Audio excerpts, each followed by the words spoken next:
I'm here at the Florence Nightingale Museum in London. It's, I think, in the basement or in the one corner of St. Thomas Hospital here in London.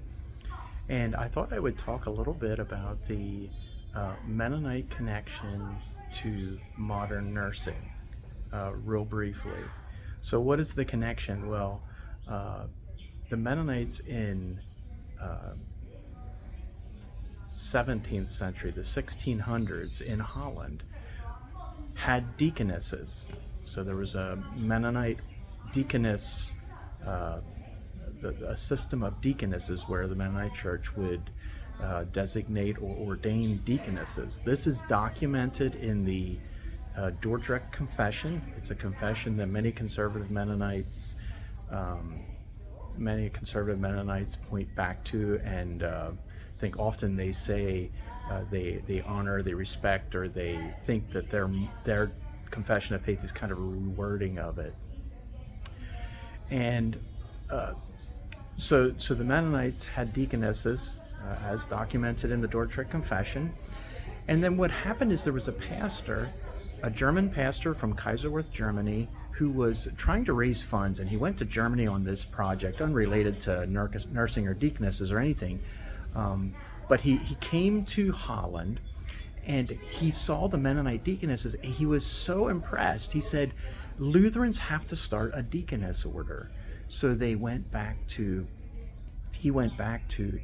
Kaiserwerth, Germany, and started a deaconess order. And what they did is they helped with nursing. And one of the things at that point, I think that would have been the 1800s, I'm guessing on that date, but it was noted that people went to the hospital to die instead of be cared for and to get better. And he thought that Christians could do something about it, so he started a Lutheran deaconess order. And where the connection to Florence Nightingale came, she wasn't sure what she wanted to do with her life. She was touring Europe, and she came to Kaiserwerth and met these deaconesses, these Lutheran deaconesses, and she was so impressed. She stayed with these deaconesses for a month and learned nursing. And she wrote home that this changed my life. I think I'll read a quote over here.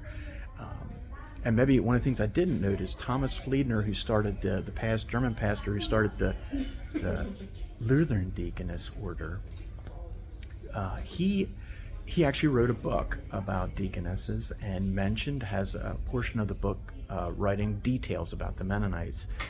But then, come a little later, Florence Nightingale visits. She's so impressed, she stays with these deaconesses and learns nursing from them, learns nursing practices from them. And she wrote a book about the Lutheran deaconesses. I think it's called About the Kaiserwerth Deaconesses, and it's the first book she wrote. And one of the things I'm really fascinated by is she really is interested in their dress, and she writes in detail. I think she writes something like very simple dress and their cap and the different things they wear. And interestingly enough, even today, conservative Lutheran deaconesses do wear coverings, and in many ways look like conservative Mennonites. All right, now what we're going to do, getting in front of my camera here, we're going to move over to another display. So I'll just pause and come back. All right, and now here I'm at another display, and this talks about Florence Nightingale.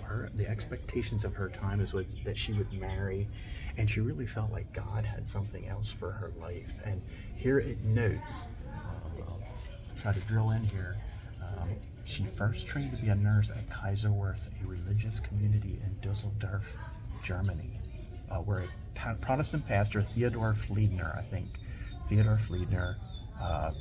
it doesn't say a deaconess order, but Florence learned about medicines, how to dress wounds, observed, and how to care for the sick and die. And it says that she wrote home, now, I guess I'm not pointing in the right direction, now I know what it is to love life.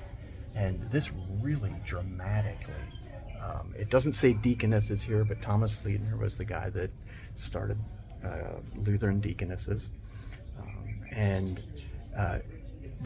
Her experience with the Kaiserwerth deaconesses transformed her life. She wrote a book about it, and she says this is what launched her to become a nurse. So I'm interested in this history. It's kind of a connection the whole way from Mennonites to modern nursing.